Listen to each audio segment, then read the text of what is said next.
Conference कर रहे हैं, पहली ये प्रेस कॉन्फ्रेंस हो रही है, क्या ऐसा ऐलान है?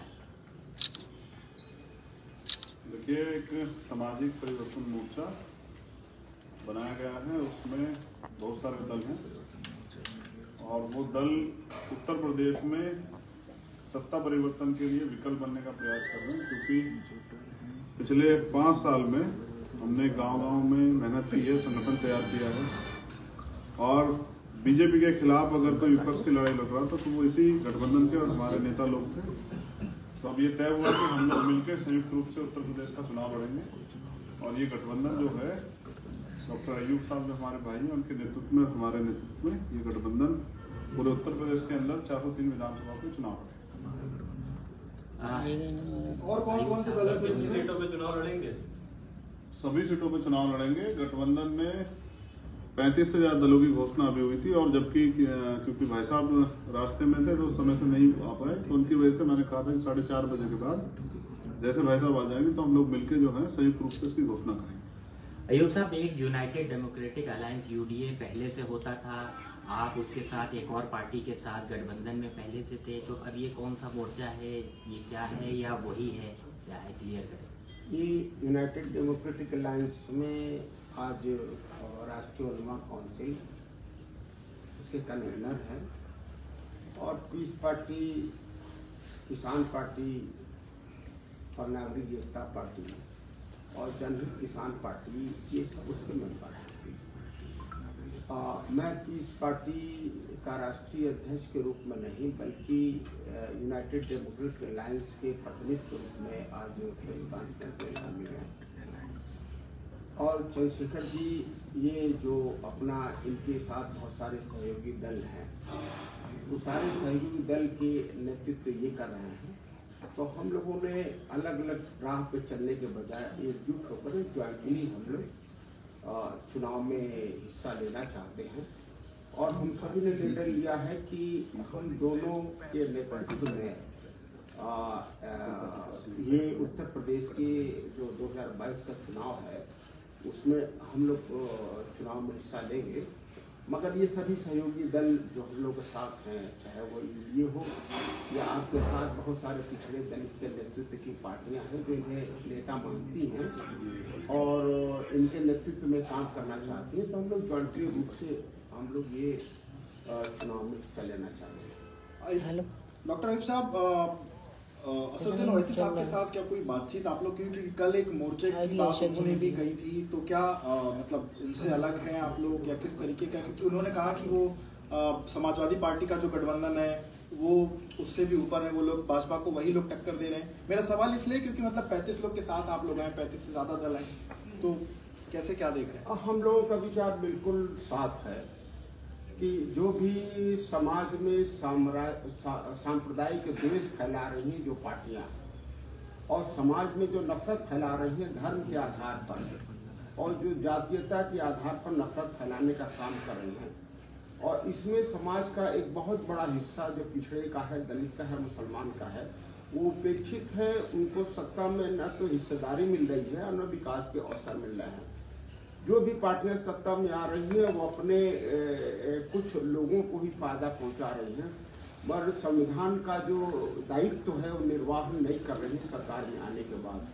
और यही वजह है कि हम सभी एकजुट होकर के उन सभी समाज का जो कमजोर तबके के लोग हैं, जो शोषित पीड़ित और उपेक्षित हैं, हम उन सबको लेकर के उनको न्याय दिलाने का हम सभी लोग प्रयास कर रहे हैं।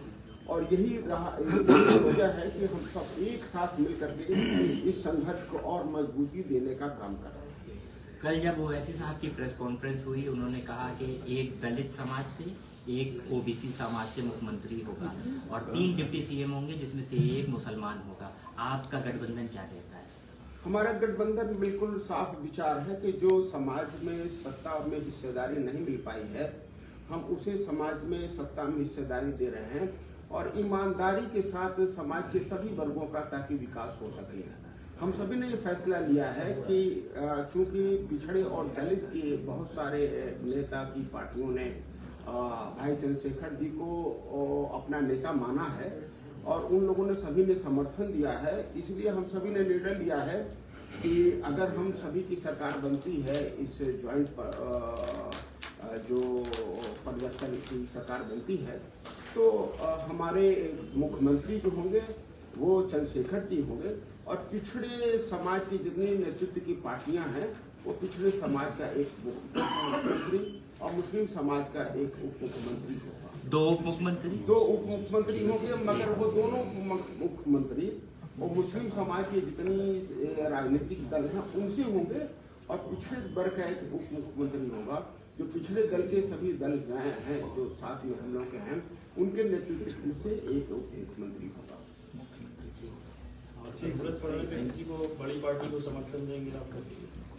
अधिकतर सरकार बनती है तो चुनाव के बाद हम लोग सभी निर्णय लेंगे कि जो हम सभी के एजेंडे पर काम करते हैं मानते हैं और जो सबका न्याय देने के भरोसा बनाते हैं हम उनके साथ सहयोग करके हम सरकार बनाने का प्रयास करेंगे। प्राथमिकता किस पार्टी को देंगे? प्राथमिकता अपनी पार्टी को है कि हम लोग अब मिल करके अपनी सरकार बनाएंगे। आज कुल मिला के कितने दल और साथ में आए? एक चंद्रशेखर आजाद साहब तो बैठे साथ में। ये तो दलों का एक समूह है ना, बहुत सारे दलों के एक नेता हैं, सभी ने मिल करके कल भी और उसके पहले भी बहुत सारे दलों ने अनगिनत दलों ने इनको अपना नेता माना है। पिछड़े समाज के और दलित समाज के बहुत सारी सियासी पार्टियों ने राजनीतिक दलों ने इन्हें अपना नेता माना है, सर्वसम्मत से अपना नेता माना है। तो उनके हितों का रक्षा करना, उन्हें बराबर सम्मान देना वो आपका दायित्व है और हम सभी के साथ है। तो हम सब लोग मिल करके जितने भी दल हैं हम सभी के सामने हम सबका सम्मान करते हैं और सबके भागीदारी के साथ हम सबको अवसर देते हैं। जब आपने ये अलायंस बनाया था यूनाइटेड डेमोक्रेटिक अलायंस तो आपने एक प्रेस कॉन्फ्रेंस की थी, उस वक्त आमिर रशादी साहब भी उसमें मौजूद थे। आज वो चेहरा नहीं दिख रहा है ना, फिर वही हमने आप बताया ना, आमिर रशादी साहब यूनाइटेड डेमोक्रेटिक अलायंस के कन्वीनर हैं और यूनाइटेड डेमोक्रेटिक अलायंस का मैं प्रतिनिधि हूँ। ये तय किया गया है कि सभी दल के बजाय मैं एक प्रतिनिधि रहूं यूनाइटेड डेमोक्रेटिक अलायंस का और जितने छोटी पार्टियां हैं पिछड़े और दलितों को जिन्होंने चंद्रशेखर जी को अपना नेता माना है वो हम दो ही लोग बैठेंगे प्रेस में ताकि किसी तरह का प्रेस में किसी तरह का दिक्कत न हो। वो साथ है अभी सभी साथ हैं सब। क्या आप भी चुनाव मैदान में उतरेंगे? अयूब जी आपसे पूछ। मैं ऑलरेडी चुनाव मैदान में हूँ। संत कबीर नगर के खलीलाबाद से मैं पहले भी विधायक 2012 से 17 तक रह चुका हूँ और फिर उसी विधानसभा से मैं प्रयासरत हूँ। इनको चुनाव लड़ाने के लिए मैं खुद वहाँ उपस्थित रहूंगा। मेरी और इनकी विधानसभा बहुत नजदीक है। ये वहाँ है सर 20 किलोमीटर की दूरी है।